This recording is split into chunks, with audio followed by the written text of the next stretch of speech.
Oi, gente. Obrigado por se juntarem a nós em mais esse webinário sobre gestão e cenários. Dessa vez a gente vai falar sobre o primeiro mês de janeiro, primeiro mês de 2024, janeiro. Estou aqui com a Magali Bin, minha sócia e CIO da companhia. Magali, obrigado por ter se juntado a nós. Eu que agradeço, Pedro. A gente já começa com a apresentação que você faz. Por favor, vamos em frente. Ótimo. Bom, a gente sempre gosta de abrir essa reunião lembrando que a Fiduc entrega uma solução de investimento. A nossa oferta não está baseada em produto, mas numa alocação de recursos de longo prazo, respeitado o perfil de risco de cada cliente. Então, aqui a gente fala sobre cenário e resultado dos fundos, né, que compõem essa alocação, mas com uma maneira das pessoas entenderem como cada estratégia se comporta dependendo da conjuntura. Falando de uma maneira geral, Pedro, o mês de janeiro trouxe uma pausa naquela alta de ativos de risco que a gente viu no final do ano passado. Mas a gente vai ver aqui que os fundos da Fiduc performaram relativamente bem. Queria destacar aqui nesse slide o desempenho do fundo de renda fixa, que teve um retorno superior ao do CDI. Na ponta oposta, né, o fundo de ações, que caiu 3,13%, que foi uma queda menor do que a queda do Ibovespa de 4,8%. Os fundos de previdência conseguiram aqui ficar no azul, apesar da pressão negativa das parcelas de ações e crédito inflação que eles carregam. O fundo internacional subiu 0,45%. E o fundo multimercado 0,75%. Entrando agora no fundo de renda fixa, o fundo subiu 1,04% no mês, ele superou o CDI de 0,97%. O slide aqui da esquerda mostra a alocação do fundo por estratégia e o lado da direita a atribuição. Então, aqui em azul escuro, por exemplo, a gente tem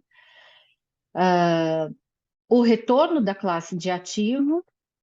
Em azul claro, a atribuição, ou seja, quanto da performance do superfundo foi responsabilidade daquela estratégia. O mercado de crédito privado, né, que a gente tem aqui nesses fundos, ele teve mais um mês de performance positiva. Ele já completou 9 meses de recuperação. Então, aqui a gente está falando de recuperação dos spreads de crédito. Porque quando a percepção de risco em relação às empresas diminui, os spreads se reduzem e os papéis se valorizam. E duas coisas fizeram isso acontecer em janeiro. A gente teve uma demanda maior e uma oferta menor. Quando a gente fala em demanda, estamos falando de captação líquida para essa categoria. Então, mais investidores entraram, né, nesses fundos, o que deu fôlego à recuperação dos papéis. E quando a gente fala de oferta, a gente está falando do mercado primário, né, que são as vendas de títulos das empresas diretamente para os investidores e fundos. Essas ofertas foram sazonalmente mais fracas, então, menos empresas tentaram se financiar no mercado. Então, quando a gente junta as duas coisas, né, maior demanda e menor oferta, dá para entender essa recuperação de preços. Do lado mais negativo, a gente teve a abertura da curva de juro longa no Brasil, que penalizou o nosso fundo crédito inflação. Mas mesmo assim, esse fundo especificamente subiu 0,58% e superou o seu benchmark, que é o IMAB, que caiu 0,45% nesse mês. É um bom resultado, Magali, e cabe como uma nota apenas no webinário do mês anterior, que está no nosso canal de YouTube. A gente fala um pouco mais sobre por que a gente está otimista em relação a essa classe de ativos, especificamente para o ano de 2024. Se você tiver interesse, dá uma olhada no nosso canal de YouTube, que, aliás, se você não segue, já aproveita e segue. E tem uma explicação um pouco maior. Eu vou fazer de novo essa mesma explicação, mas ela está no webinário do final do ano de 2023. E não só, né, os investidores estão procurando mais essa classe de ativo, né, e o fluxo, obviamente, indo para a categoria, acaba puxando os preços para cima, né? Os investidores estão atraídos, né, acho que vão ficar cada vez mais atraídos pelo prêmio adicional que esse fundo pode dar em relação ao CDI, que está em queda, né? Começou a cair no ano passado e deve continuar caindo esse ano. E a gente vê os gestores dessa categoria também reduzindo a parcela em caixa. Eles também estão demandando mais alocação em papéis, né? Muitos tinham ficado um pouco mais em caixa em alguns momentos de 2022, quando o cenário era um pouco mais incerto, principalmente cenário de crédito para as empresas, e agora a gente vê eles reduzindo essa parcela de caixa para capturar justamente os ganhos dessa recuperação que a gente está vendo nesse mercado.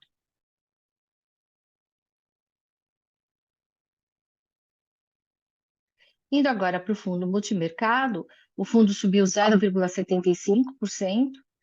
Aqui, novamente, no gráfico da esquerda, a gente tem a alocação, e no lado da direita, os resultados das estratégias, né? Então, a gente vê aqui que o grande destaque positivo nesse mês foi o fundo AQR, que subiu 8,8%, e que está dentro dessa estratégia que a gente chama de quantitativa, né? E os destaques negativos foram principalmente os fundos macro, né, que são aqueles fundos que investem em diversas classes de ativo, como câmbio, moedas, ações. Eles perderam, principalmente nesse mês, com apostas em juros no exterior, né, porque, obviamente, estão apostando em quedas de juros um pouco mais cedo, com dados de inflação, com discurso de Fed um pouquinho mais duro, ajustaram essas expectativas, né? Quer dizer, juro lá fora deve cair, mas talvez não tão cedo. Perderam um pouco aí, também perderam com bolsa local, que caiu 4,8%, como a gente falou. Mas a gente também teve ótimas performances aqui do fundo de crédito e também do long and short, ambas batendo com folga o CDI. Então, a gente vê que essa estratégia de diversificação, ela funcionou nesse mês, né? A gente subiu 0,75, a gente não estava tão dependente de uma ou outra classe de ativo, principalmente os fundos macro, que são a maioria no mercado, né? E sofreram um pouco mais esse mês. E com isso, a gente teve um resultado positivo que superou em muito aquele principal benchmark, né, principal índice de referência de multimercados da indústria, que é o índice de hedge funds da Ambima, que no mês caiu 0,32%. Aqui também, Pedro, acho que vale a pena a gente falar que do ponto de vista da gestão ativa, a gente incluiu um fundo esse mês, né, que é o fundo Constância Multimercado.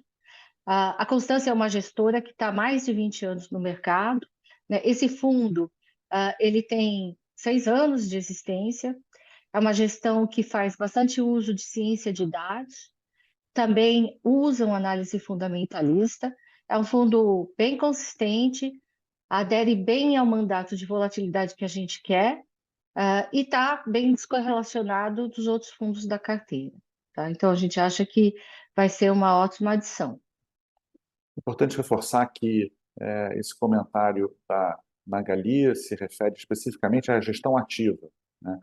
Quando você tem um mês como o de janeiro, que é um mês em que a gente está melhor que o mercado, e ainda assim foi um mês mais difícil que o mês anterior, o que você precisa saber é que o Comitê de Investimentos continua trabalhando, reposicionando a carteira dos superfundos naquilo que ela acha mais ótimo ao longo do tempo. Então, esse é um dos movimentos. A gente não vai passar por todos os movimentos, mas pelos principais movimentos aqui, só para ilustrar para vocês o trabalho que o Comitê de Investimento vai fazendo ao longo do tempo.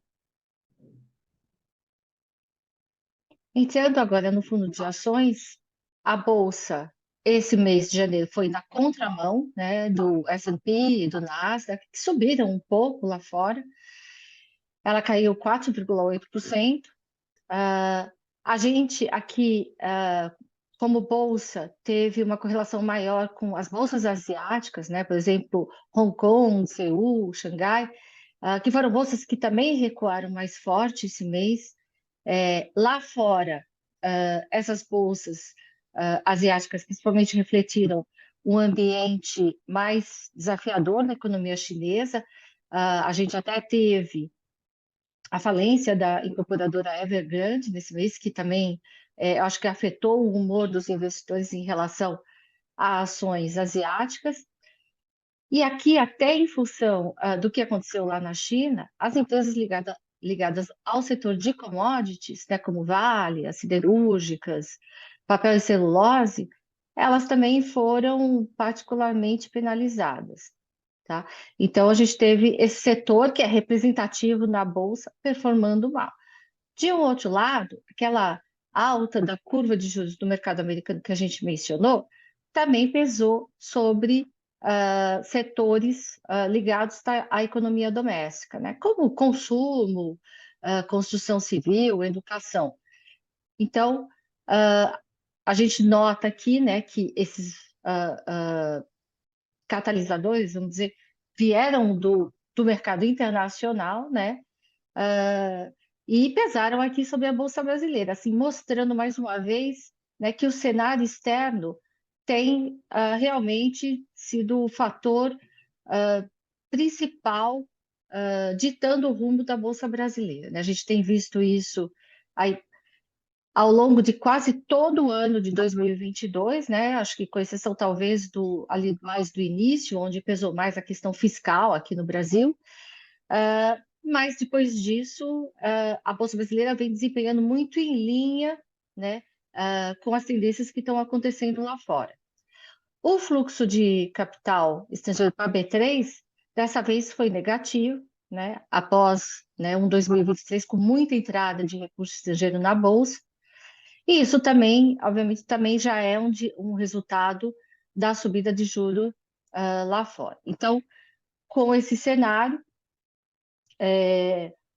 o nosso fundo caiu 3,13%, né? Como a gente falou no início, foi um desempenho muito superior ao do Ibovespa, que caiu 4,8%. Aqui, como destaques de fundos, a gente pode mencionar o Charles River e a Atmos, né, que caíram muito menos do que o índice.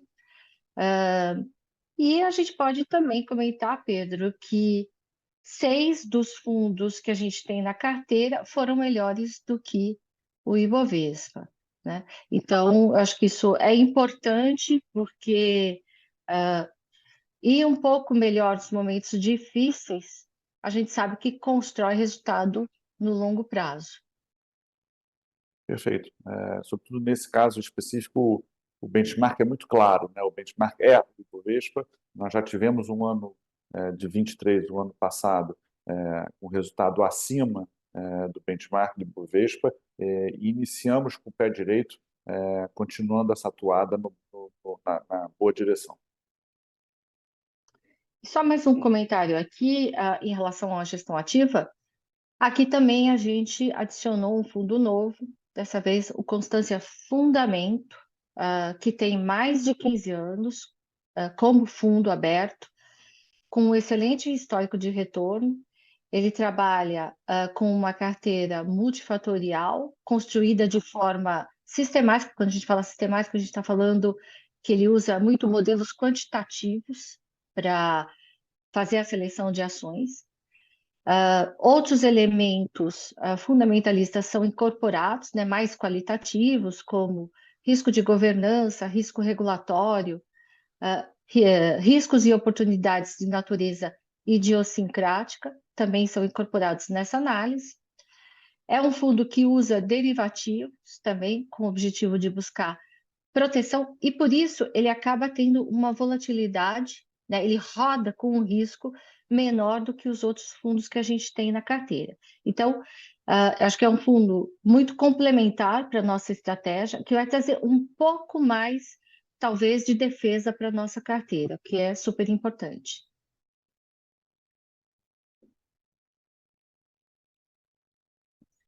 Indo agora para o fundo internacional, ele subiu 0,45% em janeiro. O pano de fundo no mês foi um mercado externo menos consistente, né? A gente já falou aqui que os títulos do governo americano devolveram uma parte dos ganhos que houve no final do ano passado. Isso foi motivado pela redução da chance do juro começar a cair mais cedo nos Estados Unidos. Eu usei esse termo mercado inconsistente ou menos consistente porque as bolsas americanas elas subiram um pouco, tá? E elas foram lideradas muito pelas ações de tecnologia, né? E as bolsas americanas elas destoaram, né, das bolsas de países emergentes e até de outras classes de ativo americanas, como a renda fixa. Então foi um mercado talvez um pouco menos realmente consistente, né? Um pouco mais heterogêneo do ponto de vista das direções. Nas commodities, a gente viu o petróleo subindo fortemente com o aumento das tensões geopolíticas e o ouro caiu mais ou menos 1,5% no mês. O dólar se valorizou globalmente, né? E isso seguiu a alta da curva de títulos do Tesouro Americano, né? Eles normalmente têm uma correlação negativa. Aqui no Brasil, o avanço do dólar foi mais ou menos de 2,32% esse mês. Então, aqui como destaque positivo, a gente teve o fundo Rio Bravo Alocação, que subiu 1,09%. As contribuições positivas desse fundo foram o Japão e as Treasuries curta. Treasury aqui é os títulos do Tesouro Americano, tá? E o destaque negativo foi esse fundo da Templeton, que caiu 1,86%. É um fundo voltado a temas de transição energética que tinha ido muito bem lá no final do ano passado. A gente sempre tem esses movimentos, às vezes dos fundos, um fundo subindo, o outro caindo, o que no longo prazo reduz o risco, né? Mitiga a volatilidade do resultado final. Na alocação, a gente não teve grandes ajustes, né? Aqui está aqui do lado esquerdo, a renda fixa continua sendo aproximadamente 25% da carteira. O maior peso segue sendo as ações de diversos países e setores, uma carteira bastante diversificada, e a gente ainda tem aproximadamente 8% em ouro.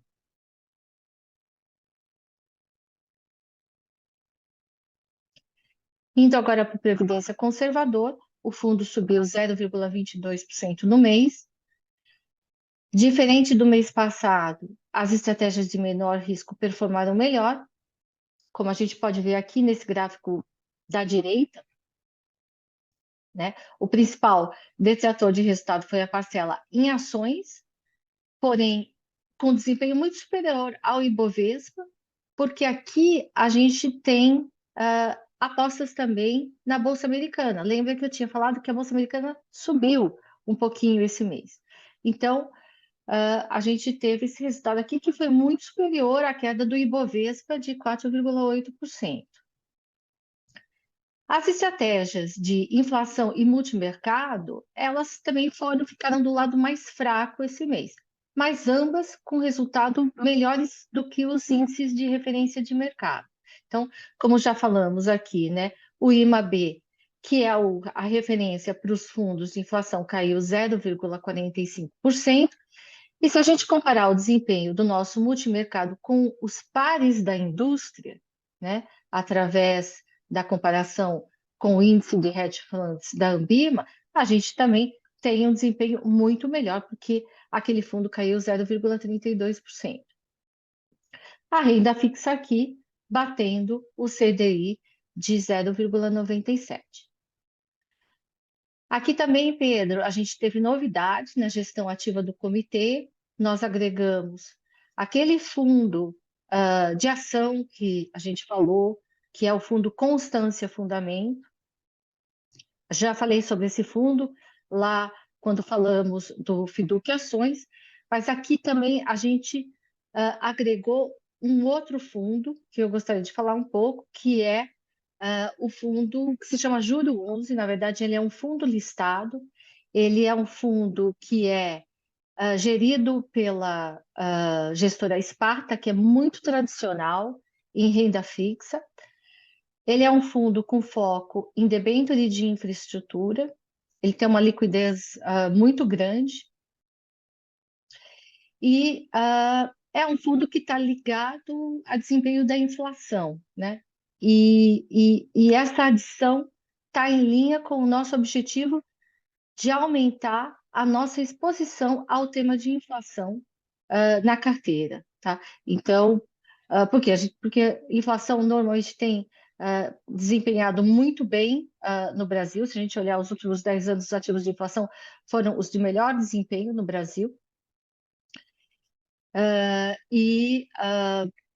A gente tinha esse objetivo, né, como eu falei, de aumentar um pouco essa exposição, também porque ela complementa muito bem as outras caixinhas que a gente tem aqui, né, que a gente pode dar uma olhada aqui melhor nesse gráfico da esquerda, né? Então, a gente, além de inflação, tem ações, multimercado, e renda fixa, né? São ativos, né, classes de ativos que se comportam de maneira diferente ao longo do tempo, que se complementam muito bem e acabam trazendo mais consistência ao resultado final e melhores retornos no longo prazo.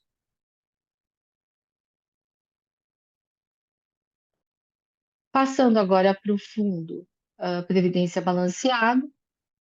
Esse é um fundo, né, que, comparado ao Previdência Conservador, carrega um pouco mais de risco, não só no tamanho da estratégia, né? Por exemplo, né, a gente tem aqui 16% de ações, comparado com 11% de ações, mais ou menos, no fundo conservador. Aqui, inflação também, que tem um pouquinho mais de volatilidade, é um pouco maior, né, o tamanho. Mas se a gente olhar também na composição de cada estratégia, a gente vê um pouco mais de risco também, que não fica muito claro aqui nesse slide, mas ele existe. Nesse mês, as parcelas de renda fixa e imobiliário, elas foram as estratégias que mais contribuíram com o resultado, né? Ambas aí acima do CDI. O principal detrator de resultado foi a parcela em ações, porém com desempenho muito superior ao do Ibovespa, porque aqui, de novo, a diversificação em bolsa americana ajudou a segurar a queda da parcela de renda variável local. Magali, E com isso, desculpa, pode falar. mas cabe reforçar nesse ponto o que quer dizer exatamente risco, né, em outras palavras, né?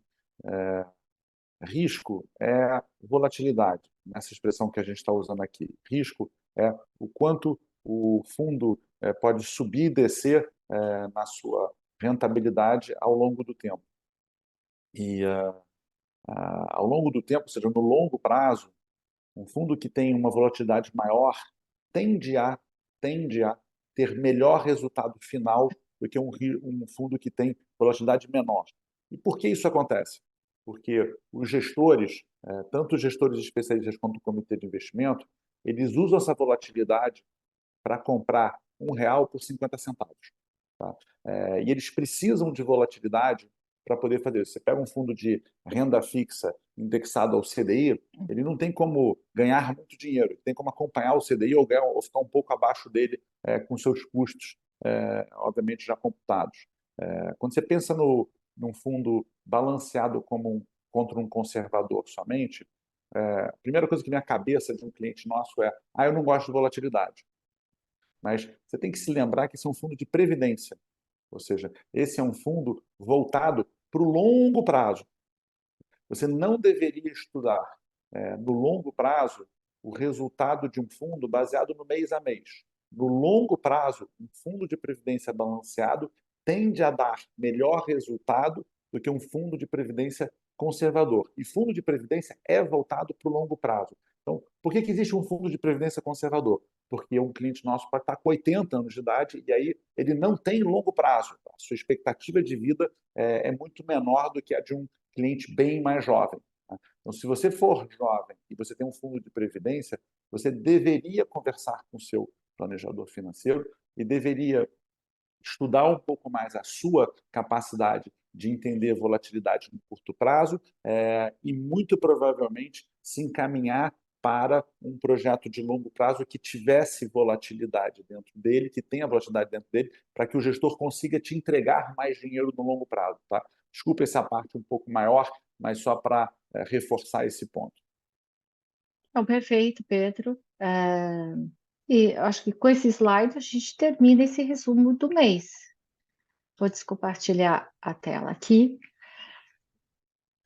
Tá ótimo. Magali, super obrigado. Acho que nesse ponto sempre cabe reforçar que o seu planejador é o seu ponto de contato principal com a Fiduc, é ele que entende você, é ele que conhece as suas aspirações, os seus objetivos, as suas limitações. Converse com ele, porque não sobre esse assunto que Magali acabou de levantar, o que é risco, o que é volatilidade, o que é longo prazo e curto prazo para você especificamente, pode haver uma oportunidade aí dentro importante. Quando você estiver vendo esse vídeo no início do mês de janeiro, a gente está se preparando para disparar para você daqui a poucos dias, semana que vem, a carta de gestão da Fiduc com muito mais informação. Leia essa carta com atenção, ela é feita com muita atenção por todo mundo aqui dentro, notadamente a equipe da Magali. A gente vai disparar lá nos próximos dias para todos os milhares de clientes da Fiduc e, depois de lê-la, converse com o seu planejador, ele pode te ajudar a entender melhor aquilo que a gente está fazendo por você ao longo desse período. Magali, muito obrigado pela sua explicação. A todos vocês, até o mês que vem. Se você ainda não seguiu a gente no nosso canal do YouTube, vai lá e segue a gente. É importante para a gente ganhar seguidores e você ser avisado quando da publicação. Boa noite, até a próxima. Muito obrigado.